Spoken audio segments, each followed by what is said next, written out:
So let's bring in NBC News legal analyst Misty Marris, talk a little bit more about this verdict. Misty, good to see you. So 90 minutes total of deliberation before the verdict? That's extremely fast. Like, why was this decision made here?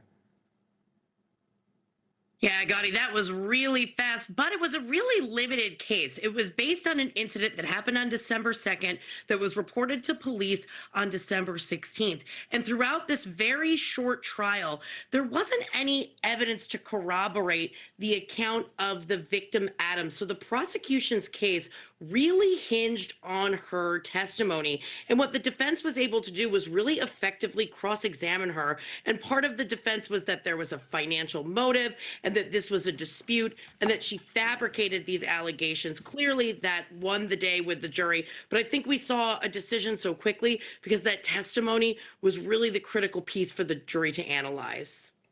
Yeah, and we heard, the prosecution describing that testimony. I think we have a little bit of that on camera here, if we can play it. Was Miss Adams a perfect witness? No. She was argumentative, avoided, difficult. But does that mean you should throw away everything she says?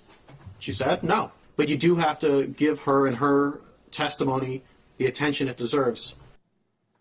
Now, Misty, I don't know if you've ever seen or argued or been, in court when something like that happens, but how often does something like that happen where a prosecutor steps forward and says something like that in front of the jury?